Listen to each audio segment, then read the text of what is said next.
It has been a while since I've watched or listened to anything like SCP related. But SOULBERG, I'm pretty sure I know a bit about this SCP. It's about a guy who claps your cheeks with a sword, and then he sends your spirit to a whole, well, not a different dimension, but like into a different body, and you're looking blue and bald. You don't look good, let me just say. And you're basically just living a life in this kind of like dome like area, and I think if you walk out the vicinity you die instantly. But anyway, this guy right here, that blue boy you see in the corner, he thinking he holy with the sword. Nah, he ain't holy, he a hoe. That's what he is. The real man SCP out there is the hentai loving monster, Mr. Munchie. But he ain't no hentai monster unless that's what you want him to be. Hey guys and gals, Gaming here today once again with another reaction video, and today we are here with SCP-2200 or 220 or 2200. But let me just say, look, most people just want Mr. Munchie to be the hentai monster himself. He's disguised as, the Chuck E. Cheese guy, but in the background, he really pulling all the strings. Anyway, original video in the description down below. Check it out for yourself, and let's get it in. Good day everyone and welcome back. Today, a sword that sends you on a murder spree with the promise of salvation for all those you kill. Exactly. SCP-2200. A thank you to the Council and Administrators, and let's get cracking. Description: SCP-2200 is the collective designation of several interrelated anomalous phenomena. SCP-2200-1 is a sword, 80 cm in length, and composed of an alloy of silver and copper, estimated to have been constructed between 1000 and 500 BCE. The sword is luminescent, giving off blue light at a level of brightness directly proportional to the number of converted subjects residing in 2200-3. Similarly, increased numbers of converted subjects reverse deterioration caused by the sword's age, making it a more effective weapon. SCP-2200-2 refers to the human individual who is currently bonded with the sword. Bonded subjects cannot separate themselves from the sword, and any attempt to forcibly remove it from the subject's grasp will result in the immediate death of the subject. Similarly, surgical removal of the hand or arm bonded to the sword will also result in death. When a bonded subject dies, the sword anomalously relocates into the hand of another individual and instantly bonds with them. Okay, so basically, I didn't know this about the SCP. The SCP is literally going to anyone it can find and making them the Blade Master and telling them, "Oh, little boy, or yo man, let me whisper in your ear. If you kill that stranger who walked into the Kmart not long ago, he'll be the holy man, and you'll be the promised of the you'll be the holy warrior of the night." That's what he says. There is no apparent limit to the distance 2200-1 can travel when transporting itself to a new subject. The sword appears to selectively bond with subjects that share a similar set of traits, which suggests that it may be intelligent to some degree. Bonding with the sword will cause subjects to suffer from an anomalous form of argyrosis, which causes their skin to rapidly develop a distinct blue hue. If a bonded subject does not end a human life for an extended period of time, the sword will relocate itself. After bonding with the sword, bonded subjects experience heightened epinephrine and testosterone levels and immediately gain an understanding of SCP-2200 in its entirety.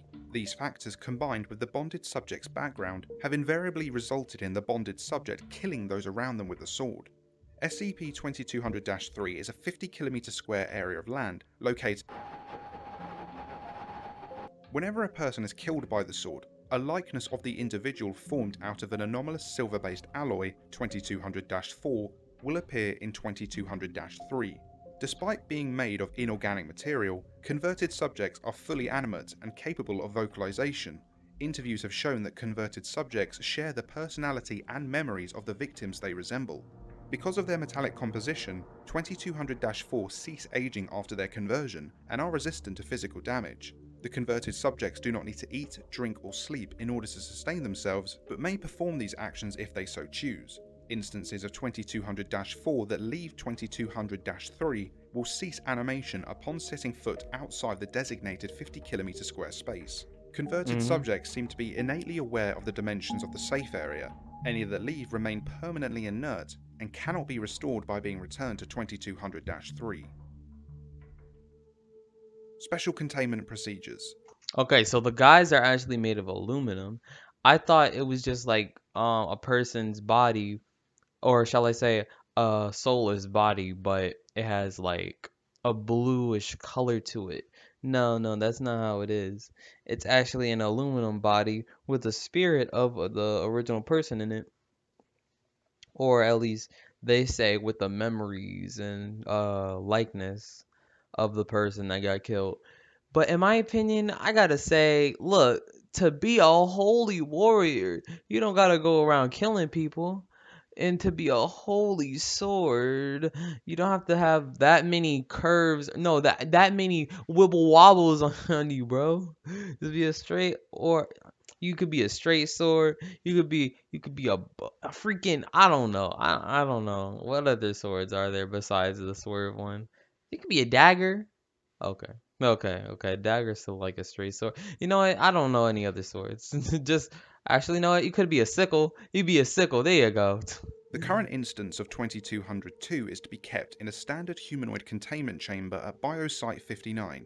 To prevent the relocation of 2200-1, a minimum of 5 armed security personnel must escort the bonded subject to Termination Chamber T28 once a month to assist in routine D-Class cycling. In the event the sword relocates, Mobile Task Force Epsilon 30, Bladefielders, is to be deployed to seek out and contain the new bonded subject. The area of land encompassing 2203 has been designated Site 502, with Foundation faculty members living as residents in the town proper. As 2200-3 is populated by anomalous individuals, faculty may acknowledge the existence of anomalous activity in general, but are not to divulge details of any SCP object besides SCP-2200. Each staff member living on site is to submit a weekly report detailing their experience and interactions. For all intents and purposes, 2200-3 is to remain an autonomous community with minimal political and social interference by the Foundation. Additional intervention may be ordered by the presiding on-site staff lead at their discretion.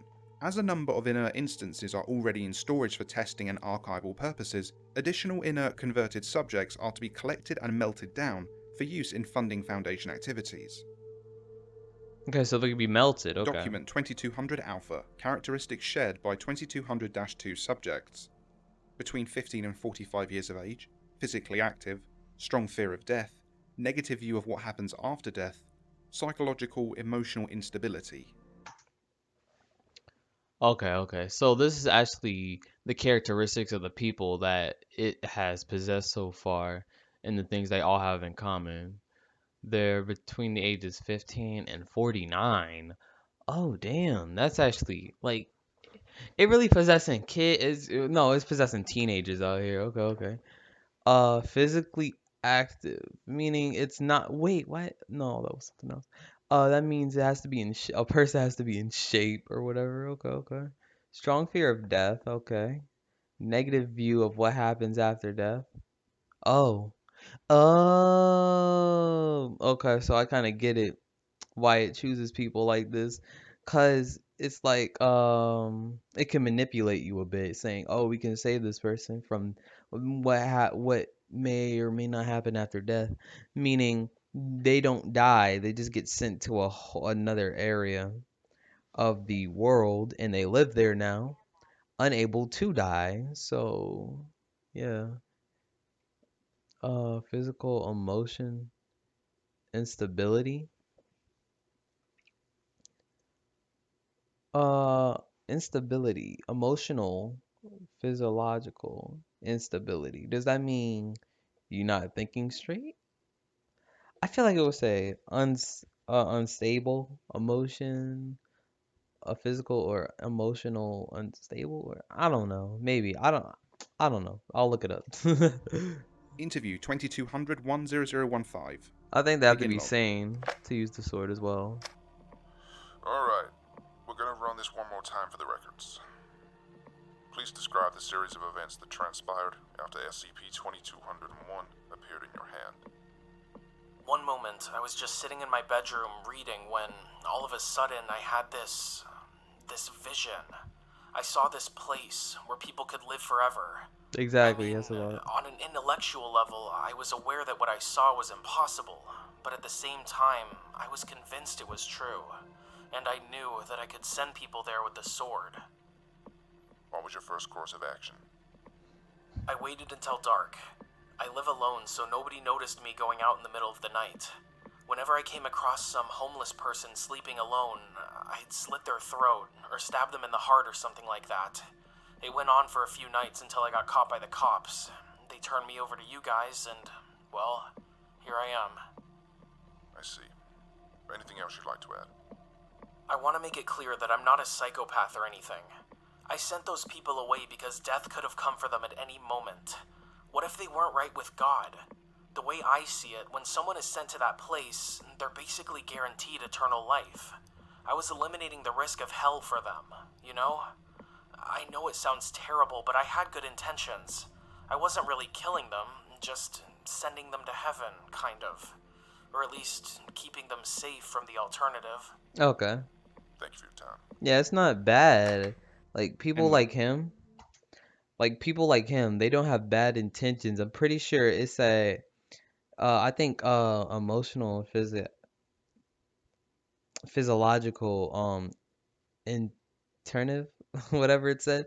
I think it means to be in the right state of mind, like a good state of mind or whatever. Interview It doesn't go to 2200 psychopaths or 10124. anything. Begin log. Okay, we're going to be recording this time. If you're ready, please describe the series of events that transpired after SCP-2200-1 appeared in your hand. I immediately knew that my life was pretty much over. I knew that I couldn't let go of this sword. Ever. All my plans for my life, my career, my family, all of it was gone. But at the same time, I guess I thought I had an opportunity. Were you happy with the situation? No, God, no. I would have given anything to stop what happened. So why did you do it? Oh, don't you judge me. Not for a second. What would you do if you could keep your loved ones alive forever? My sister died when she was 6. How could I be sure that my kids wouldn't die young too? I may have saved them, but I hated doing it. It destroyed me. Honestly, after I finished with my family, saving strangers felt like a walk in the park in comparison. God, I still can't believe any of this happened. I'm surprised the police didn't just shoot me on the spot. Like, hey, yo, get the blood off your face. Like, what were you doing to get it on your face like that? Like, okay, maybe someone could have grabbed your face when they had blood on it. But let me just say, wipe your face off or at least something. Because I don't know how you get that much blood on your face. Like, whoa. That's what usually happens. Makes things much more difficult for us. If you see my family, please tell them I'm sorry. I'll pass that on. Thank you for your cooperation. I know these past few weeks haven't been easy for you. End log. Interview 2200 10207. Begin log. If you would, please describe the Exodus movement to me as if I was unfamiliar with it. Certainly. Here in SOULBERG or Silvervale, whatever you'd want to call it, there are a multitude of people who fear what awaits when they cross the threshold and give up their life. Those of us who are of faith believe that this is more of a purgatory than the paradise that God intended for us. You see, this place is founded on the fear of what happens after death. Once you've been sent here by the sword, you can postpone your fate as long as you like. Your life will only end when you cross the city limits. The Exodus movement is a religious initiative that seeks to help SOULBERG citizens come to terms with their mortality and willingly pass on to the next world. If you believe in the afterlife, why have you yourself not crossed the threshold as well? Some of us believers have to remain to maintain the church and continue to spread the good news. As much as I desire to meet my Heavenly Father, I stay behind so that I might aid those who are still shackled by fear and doubt. Opponents of the Exodus movement have accused you of merely wanting to reduce overpopulation and increase your field of influence.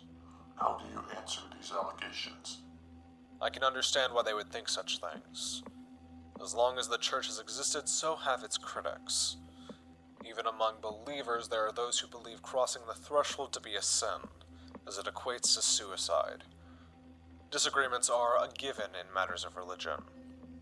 Any additional comments you would like me to record? This society is built upon man's fear of death. Whether you believe in heaven or hell, afterlife or finality, you must ask yourself, is the pursuit of immortality truly virtuous?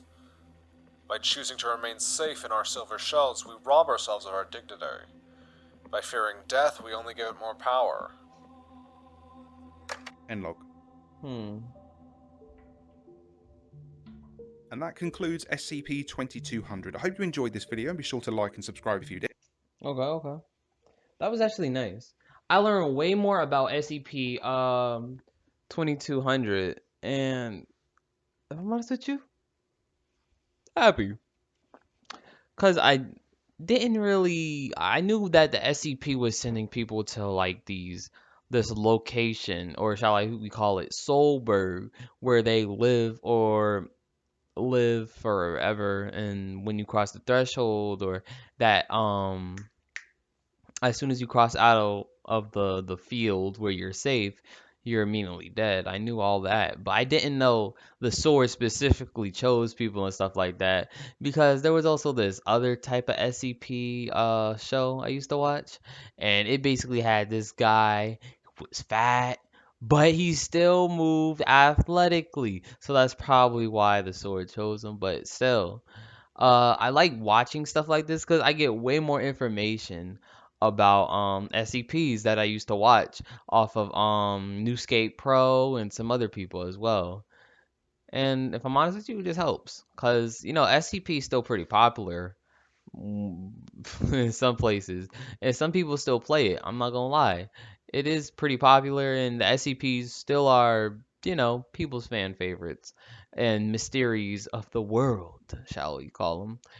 And SCPs, I'll say they are real. Like, we just may not have like all the SCPs from the game or whatever, but yeah, SCPs are real. Anyway, I hope you guys like, subscribe, and enjoy this video. And if you did like, subscribe, don't forget to hit the bell. Alright, but subscribe with the all notifications for when I upload next. Anyway, I'm Gaming T, aka GT, and I will see you guys and gals later.